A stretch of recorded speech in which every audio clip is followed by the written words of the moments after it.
what the gods are speaking on about it being more spiritual warfare, that's right, true, and exact from our perspective. And I want to share a little something with the family. If you rock with the show and listen to us, I'm a mythos chick. I like the mythos. I like to go back to it and find my truths within them. And there is an ancient Hindu myth about Yugas. And the Yugas are times or ages that the world goes through.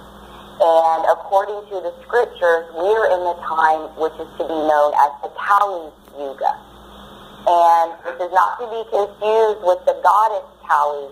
This is attributed to the Kali, which is the opposite of Shakti. So this is more like an annihilation Kali. This is more a war Kali. And what it says is that in this age, which according to this scripture we are currently in, that the human civilization degenerates spiritually. That we become so far away from God that we are not able to comprehend things like karma and reincarnation and the true laws of the universe. It says that in this age, we become so consumed with material possessions and things of that nature that we are just completely separated from the Creator. And this Yuga goes on for 400,000 years, and according to the text, it's supposed to go on until I believe it's like the year 2025. So we are in that age right now. It's referred to as the Dark Ages. Now, we have to ask ourselves why, if we're in this age of information, are more and more people becoming, so detached spiritually. And we have to look at the things that go in line with this quote-unquote Yuga. And it's about the ways that the rulers of the land come off. It's about the way that the people come off. And when we have no morality, we do things, toward each other. We have animosity toward each other. We start to have these, thoughts of harming people and doing things to people, and we don't see anything wrong with that.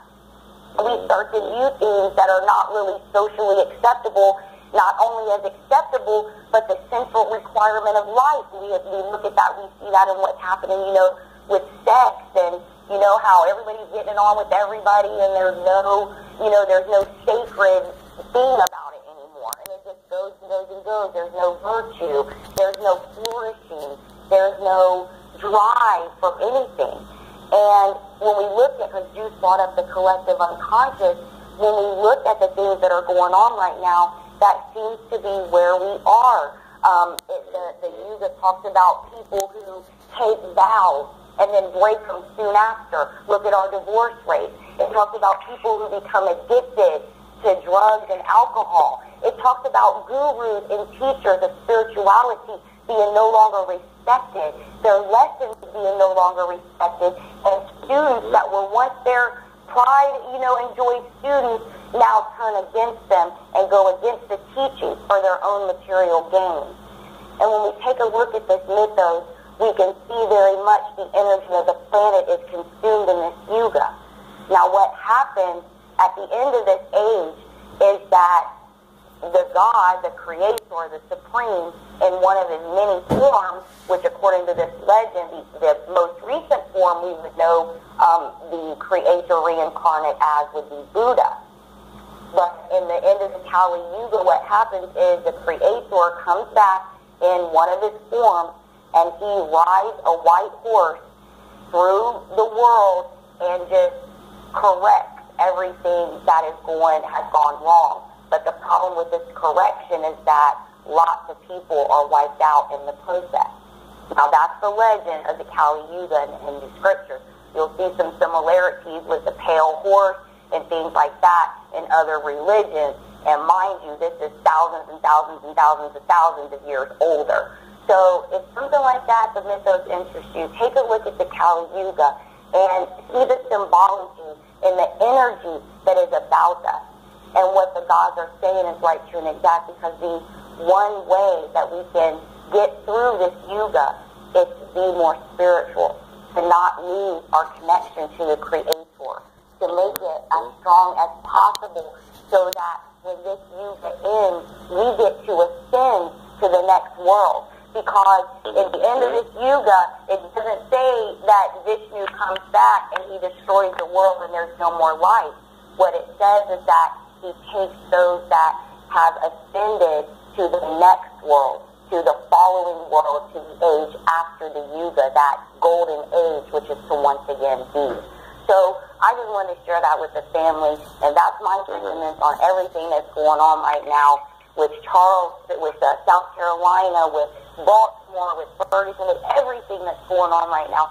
I know yesterday or the day before we even had something here close to where we are in Cincinnati, where a police officer was shot and killed, but so was the person that supposedly he went to help. So there was 2 deaths, just yesterday here in our city, where people just being gunned down. They're gunning down each other. And we just got to get back to that more spiritual connection, because if everything begins in the spiritual and then it manifests here in the physical, we need to be beginning some stuff in the spiritual to manifest over here in the physical that's going to take the world into that next level.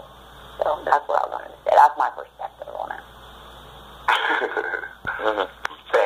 What a hand clap. I know, right?